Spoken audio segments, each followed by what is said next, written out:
2018 fue en general un año bastante superior a 2016 y 2017. Murieron bastantes personas y hubo varias catástrofes, pero si lo comparamos a los años pasados no estuvo tan mal.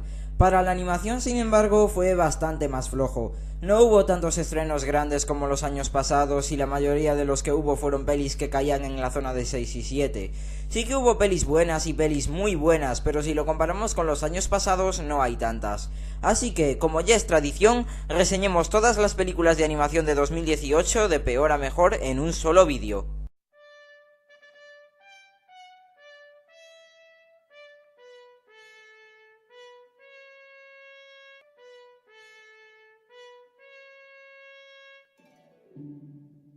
Y la peor película de animación del año fue Peter Rabbit. Lo que en su tiempo me pareció una película normalilla, ahora me parece lo peor que ha hecho Sony después de las pelis en live action de los pitufos.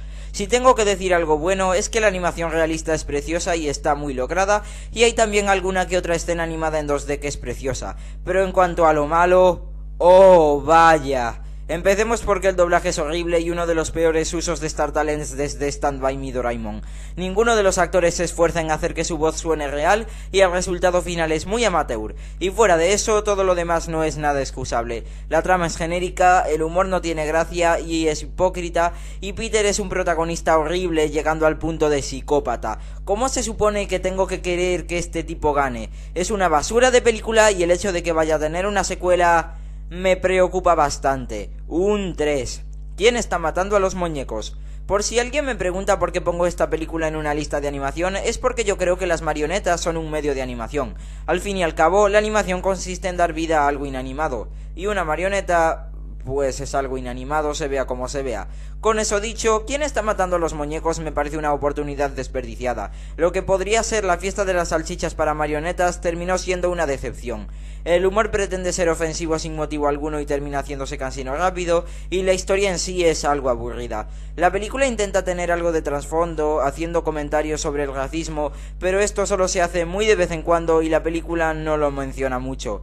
Sin embargo, y con todo eso dicho, es obvio que esta película tuvo muchísimo trabajo. Tan solo con ver los créditos, en los que se nos muestra a los titiriteros trabajando, se puede apreciar que le pusieron bastante cariño a esta obra.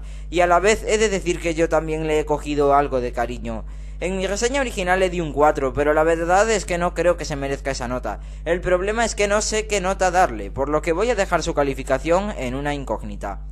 Sola en casa. Una película que, aun teniendo algunos puntos malos, no llega a ser mala en sí, sin ser nada especial.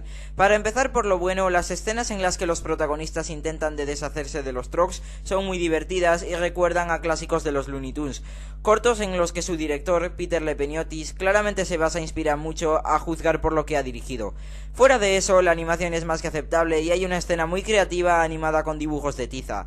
Ahora, la película peca de ser muy genérica y olvidable y Chloe es una protagonista algo odiosa, sin llegar a niveles muy altos, pero es una cinta aceptable, así que le doy un 5. El Grinch. Me da un poco de pena poner esta película tan abajo, pero no me parece muy remarcable. Tiene cosas bastante buenas, como una animación muy bonita y la escena del Grinch robando a los quienes, que es alucinante y todo un festín para los ojos. Pero fuera de eso es bastante genérica, corta y olvidable. La subtrama de Cindy Lou además es bastante infantiloide y el doblaje es muy pobre, pero no puedo llegar a decir que es mala. Es simple y un decente entretenimiento, pero nada remarcable. Un 5. Hotel Transilvania 3, unas vacaciones monstruosas. No lo voy a negar, me duele poner esta película tan abajo, porque la saga de Hotel Transilvania es una que me gusta mucho, pero esta es quizás la más floja de las tres. No me malinterpretéis, no es mala, es divertida, graciosa, está excelentemente animada hasta el punto de que es quizás la más exagerada de las tres y tiene una buena moraleja, pero no es nada memorable. En historia no ofrece mucho y en general es muy olvidable. Por lo bueno que hace, sin embargo, creo que se merece un 6. Sherlock Gnomes. Esta es la película de animación que más odio recibió este año. Y no entiendo por qué. Sí, algunos de los personajes pueden resultar hipócritas y hay una escena con un mensaje feminista forzado e hipócrita, pero... ¿eso es todo? Lo siento, pero a mí esta película, sin parecerme nada especial, me parece muy divertida y creativa. Hay algunos diseños de personajes muy originales, escenas animadas en 2D muy bien hechas y quizás el mejor villano de este año. No es nada malo, definitivamente la mejor película de Paramount Animation hasta ahora, si no contamos Rango como de Paramount Animation, claro. Un 6. Stabby, un héroe muy especial. Para ser la primera película de un estudio que no conoce ni Dios, Stabby no está nada mal. Es algo olvidable, pero tiene un concepto interesante, personajes competentes, una animación muy pulida para su bajo presupuesto y los huevos de matar a uno de los personajes. Nada malo, un 7. Los Increíbles 2. La primera de Los Increíbles nunca fue de mis favoritas de Pixar. Es una película divertida y muy bien hecha, pero nunca me ha parecido una obra maestra, por lo que creo que hacerle una secuela era bastante innecesario. Aún así le hicieron una y... sí, es innecesaria, pero no es mala. Todo lo contrario, para lo que es bastante buena. La animación está muy trabajada y las escenas de acción son muy divertidas, las escenas de Jack Jack son bastante graciosas y los nuevos superhéroes y supervillanos son muy creativos. Pero no es una obra maestra y de lejos me parece de las mejores del año. Y aún así, seguro que le darán el Oscar a pesar de ni merecerse estar nominada. Un 7. Al aire, patos. Otra película que ha recibido bastantes malas críticas y de nuevo no entiendo por qué. Al aire, patos no es una maravilla, empieza bastante floja y abusa muchísimo de la música pop y los chistes de pedos, pero tiene escenas muy divertidas, visualmente es una preciosidad y la relación entre Max y los dos patitos es muy tierna, dando así un clímax muy emotivo. Juntémosle a eso un villano interesante y el resultado final es una película que parece algo vista, pero que, aún así, sigue siendo más que decente. Le doy un 7. Christopher Robin. Una versión más madura y adulta de Winnie the Pooh que es más que aceptable.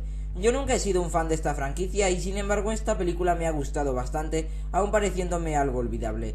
La animación es muy bonita, con una representación bastante adorable de los personajes clásicos, hay momentos emocionales y en especial me gusta que la película glorifique el no hacer nada. No tengo mucho más que decir, le doy un 7. Paddington 2. Creo que el encanto de las dos películas de Paddington reside en lo británicas que éstas se sienten. Son muy encantadoras y graciosas y, por decirlo de alguna forma, relajantes. Tienen además una forma muy original de contar sus historias, utilizando medios y juegos visuales de formas muy curiosas. Entonces, ¿cuál es mi problema con ellas? Que son muy olvidables. No sé por qué, pero son películas que, aun haciendo cosas únicas, no se me sienten muy especiales. Cierto es que esta secuela es más memorable que la primera, pero no le doy más de un 7. Isla de perros. Wes Anderson lo ha vuelto a hacer, trayéndonos una historia muy extraña y bizarra, a la vez que divertida y emocional. Isla de perros es una película muy curiosa. Su stop motion es una pasada, con sets gigantes súper detallados, movimientos muy naturales y fluidos y ni un solo uso de animación por ordenador. Igualmente, la historia es muy entretenida e impredecible, mostrándonos un viaje a través de un mundo extraño y a la vez interesante, y la relación entre Atari y los perros es muy bonita. Entonces, ¿por qué esta película no está más arriba? Bueno, también tiene varios problemas, empezando porque el estilo de Wes Anderson no va a gustar a muchas personas. Es muy extraño y raro para el público general, y también porque creo que los conflictos y problemas de la película se resuelven de una forma muy rápida y forzada. Aún así, le doy un 8. Teen Titans Go, la película. Desde un punto de vista personal, esta es mi segunda película favorita del año. Desde uno crítico, no la puedo sobrevalorar tanto. Esta es sin duda alguna la película más graciosa del año, con un montón de gags muy inteligentes y muy atrevidos también. Aparte de eso, también tiene unos geniales números musicales, muy pegadizos y a la vez muy bien doblados al castellano. Pero también es cierto que tiene problemas, empezando por la animación. Ya he dicho bastantes veces que no me gusta el estilo Flash, menos aún para cines. No creo que sea un tipo de animación que quede bien en este formato. Y si bien la película de Teen Titans Go supera visualmente a la de My Little Pony, en parte porque los fondos no parecen sacados de un juego de PS2, sigue sin tener la calidad suficiente como para que pueda considerarla animación para cines. Aunque le doy un pequeño pase por volver a mostrar animación 2D en la gran pantalla. Fuera de eso, la película también intenta meter un conflicto emocional que no sirve para nada y que perfectamente podría haberse eliminado sin que cambiara poca cosa. Aún así, por todo lo bueno que hizo, le doy un 8. Smallfoot. De nuevo, Warner Animation Group vuelve a demostrar por qué son el mejor estudio de animación grande actual, con una película preciosamente animada y que toca temas muy maduros. Se trata de nada más y nada menos que una muy inteligente crítica a las religiones disfrazada de película familiar, y para lo que es muy buena. no trata a su audiencia como idiotas y discute de buena forma lo que dispone. Y fuera del mensaje, todos los personajes son memorables y divertidos, y la película al mismo tiempo tiene unas canciones muy pegadizas e incluso merecedoras de Oscar. No es perfecta, ya que peca de tener un humor algo infantil a veces, así como algunas escenas que no contribuyen a nada, pero por todo lo bueno que hace, me siento más que feliz de darle un 9. Cavernícola. Aardman lo ha vuelto a hacer, trayéndonos una película que, sin ser de sus mejores, sigue teniendo ese estilo clásico que las hace tan encantadoras. Para empezar, la animación stop motion es excelente, con unos detalles preciosos y mucho cariño y mimo. Luego tenemos que la historia en sí, sin ser una maravilla, sigue pareciéndome muy buena. Tiene momentos muy divertidos, momentos muy emocionables y a la vez los huevos de criticar la estúpida comercialización del fútbol como deporte. Fuera de eso, los personajes son igualmente muy memorables, incluso aquellos que son un mero gag, como los cavernícolas de la tribu, siguen siendo recordados. Y Lord Nuth es un villano fantástico y muy gracioso. La película tiene problemas, como el ser bastante predecible y tener un doblaje algo deplorable, sin parecerme tan malo como a muchas otras personas. Pero aún así, como fan de Aardman, tengo que darle un 9. Ralph rompe Internet. Una secuela que supera la antecesora. ¡Qué extraño! Pero sí, Ralph rompe Internet consigue recoger todo lo bueno de su primera parte y añadir nuevas cosas igual de buenas o aún mejores, con una representación muy creativa de Internet, un tono que, aun siendo divertido, trata con dignidad a su público y una moraleja muy buena. No todo es bueno, tenemos esa estúpida escena de la página web de Disney que es básicamente la compañía diciendo «Miradnos, mirad todo lo que tenemos, ¿no somos geniales?» y esa aún más insultante escena de las princesas que tiene una crítica feminista muy hipócrita de la cual ni voy a hablar. Pero no creo que esa escena, que apenas dura 5 minutos, sea justificable para que sacrifique a una película que en todo lo demás es excelente, por lo que le doy un 9. Y con ello ya toca revelar la mejor película de animación del año, por si no es obvio cuál es ya.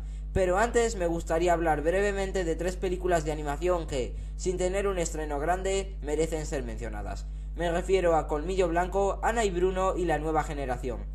Las 3 tratan temas adultos de una forma muy respetuosa, las 3 están muy bien animadas, bueno, Ana y Bruno peca en ciertos aspectos pero tiene un estilo muy creativo y único, y las 3 merecían un estreno comercial y grande, por lo que las menciono aquí para que las veáis si no lo habéis hecho, son muy recomendables. Y con todo eso dicho, la mejor película de animación del año es Spider-Man, un nuevo universo. Una película que no solo es excelente en todos los aspectos, sino que además es innovadora hasta el punto en el que tuve que reflexionar sobre lo que acababa de ver antes de ver de verdad cuál era mi opinión. Si ya se ha estrenado en vuestro país y podéis verla, id a verla, no hay excusa. Es una película que merece ser un éxito y una cinta que me alegra poder dar un rotundo 10. Es excelente, original, única, creativa y una preciosidad. Y con eso concluimos 2018. De nuevo, sin ser un año tan bueno como 2017 y en especial 2016, aún así tuvo películas buenas y algunas muy buenas. Y ahora bien, ¿qué opino de lo que se viene en 2019? Bueno, ya he hecho un extenso vídeo con Willy Movies en el que doy mis primeras impresiones sobre las películas a estrenarse ese año, en serio dura 2 horas y media, pero en general creo que 2019, sin bromas, podría ser uno de los mejores años para la animación cinematográfica en mucho tiempo. Pero se verá. Hasta ese entonces, pasad un dulce 2019 y, por mi parte, chao.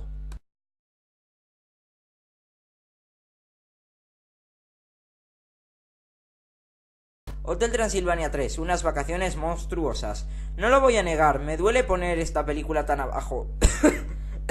Joder.